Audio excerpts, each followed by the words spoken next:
तो पैराबोला पे नॉर्मल से रिलेटेड एक और पॉइंट देखते हैं। Normal to parabola from a point not lying on the parabola.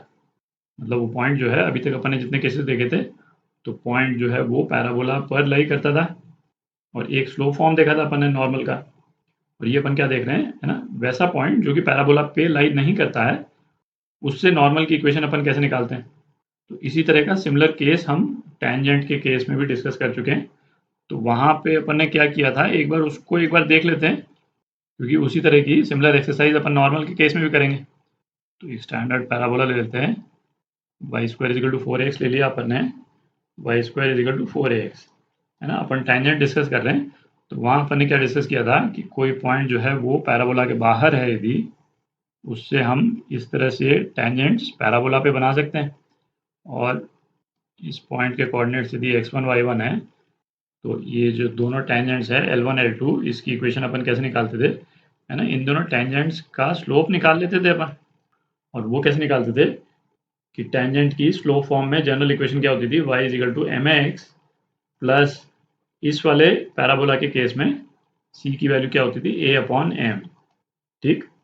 और चूंकि ये टेंजेंट जो है वो इन कोऑर्डिनेट से पास कर रहा है, तो x1 y1 की अपन ने वैल्यू डाल दी थी यहाँ पे, mx1 plus a upon m, और m से मल्टीप्लाई कर देंगे तो अपने पास में एक क्वाड्रेटिक इक्वेशन आ जाती थी, है ना। और क्वाड्रेटिक इक्वेशन को अपन सॉल्व कर देंगे तो m की दो वैल्यूज आ जाएंगी, m1 m2, और उससे हम ये दोनों टेंजेंट्स की इक्वेशन निकाल लेते थे। ठीक है, ये एक्सरसाइज अपन ने की थी टेंजेंट के केस में। अब बिल्कुल सिमिलर एक्सरसाइज, है ना, हम नॉर्मल के केस में भी करेंगे। तो ये टेंजेंट वाला पोर्शन मैं मिटा देता हूँ। तो जो डिस्कशन अभी अपन ने टेंजेंट के केस में किया, है ना, एग्जैक्टली सेम डिस्कशन नॉर्मल के केस में भी करते हैं अपन। तो यही स्टैंडर्ड पैराबोला ले रहे हैं।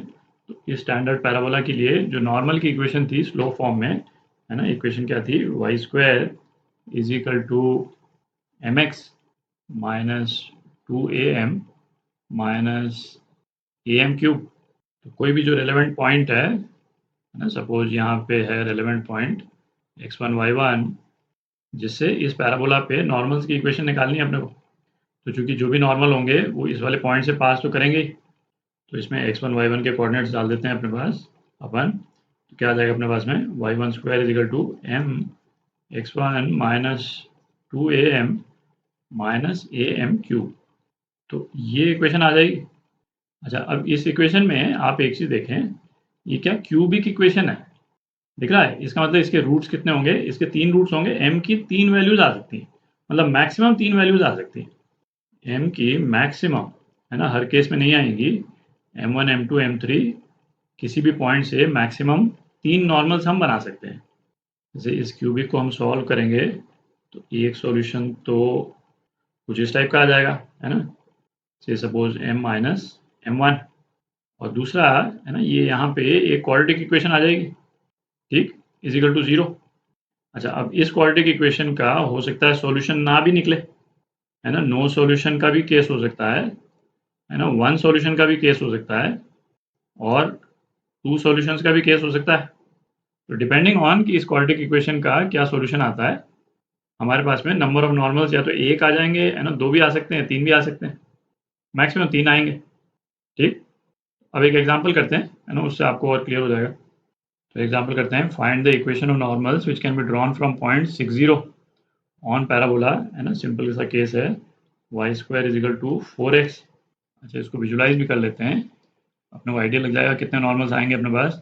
तो पैराबोला जो है वो कुछ इस शेप का होगा। ठीक। तो एक पॉइंट जो है 60, है ना, यहाँ पे कहीं पे आ जाएगा, यहाँ पे कहीं पे आ जाएगा, है ना, फोकस इसका यहाँ पे 10 पे। तो अब इस वाले पॉइंट से यदि हम नॉर्मल ड्रॉ करते हैं तो हम देख ही सकते हैं कि 3 नॉर्मल आने चाहिए अपने पास। भाई एक नॉर्मल तो ये आ जाएगा जिसकी स्लोप 0 होगी, है ना, m1 0, एक स्लोप तो ये 0 हो गई। अच्छा, एक नॉर्मल क्या आएगा, एक नॉर्मल इस डायरेक्शन में आएगा, दिख रहा है ना, ये 90 डिग्री, और तीसरा नॉर्मल जो है वो इस डायरेक्शन में आ जाएगा, ये 90 डिग्री, है ना, ये भी 90। तो इन तीनों नॉर्मल्स की इक्वेशन निकालनी है ना। एक तो y इक्वल टू 0 तो है ही, और दूसरा क्या पूछा है, also find the coordinates of foot of perpendicular, मतलब ये जो पॉइंट्स हैं, पॉइंट ऑफ इंटरसेक्शन, है ना, इनके कोऑर्डिनेट्स भी निकालने हैं अपने को। तो नॉर्मल की जो जनरल इक्वेशन इस वाले पैराबोला के लिए जो होती थी, है ना, क्या होती थी, y square is equal to m x minus 2am minus am cube. अच्छा, हमको कोऑर्डिनेट्स क्या दे रखे हैं पॉइंट के 6 0। ठीक है, तो इस वाली इक्वेशन में डालते हैं तो क्या आ जाएगा 0 is equal to 6m minus, अच्छा ए इस केस में क्या है a 1 है, 6m minus 2m minus m cube. तो ये क्या हो गया m cube minus 4m is equal to 0। m square minus 4 is equal to 0। m की 3 वैल्यूज आ गई है ना, जैसी एक्सपेक्टेड थी, 0 प्लस 2 और माइनस 2। ठीक है, दिख भी रहा है ना, m2 यदि बोल दें तो प्लस 2 वाली ये हो जाएगी नॉर्मल, और m3 है ना, ये माइनस 2 स्लोप वाला नॉर्मल ये हो जाएगा। अच्छा, अब अपने को कोऑर्डिनेट्स पता करने हैं, तो ये वाला कोऑर्डिनेट तो दिख ही रहा है अपने को, ये तो नॉर्मल वर्टेक्स पे है ना, 0 0 हो गया है।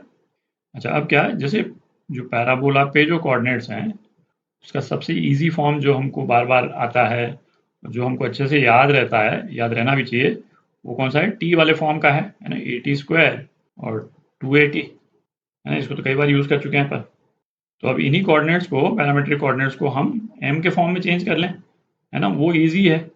m के फॉर्म में कोऑर्डिनेट्स याद करने से बेटर है ना, ज़्यादा टाइम नहीं लगता है इसको कन्वर्ट करने में, क्योंकि अपन क्या देख चुके हैं कि स्लोप ऑफ नॉर्मल है ना, ये किसके बराबर होता है, माइनस टी के बराबर होता है ना, ये तो अपन कर चुके हैं। तो t is equal to minus m यदि डाल दें तो अपने पास में कोऑर्डिनेट्स क्या आ जाते हैं, A M square minus 2am। ठीक, तो अब यदि अपन वैल्यू डाल दें यहाँ पे है ना, m की वैल्यू 2 के लिए कोऑर्डिनेट क्या हो जाएगा, a1 है तो ये हो जाएगा 4 माइनस 4, और ये वाला कोऑर्डिनेट क्या हो जाएगा 4 4। तो ये आपके फुट ऑफ परपेंडिकुलर के कोऑर्डिनेट्स है ना, और ये 3 स्लोप, ये आपका आंसर।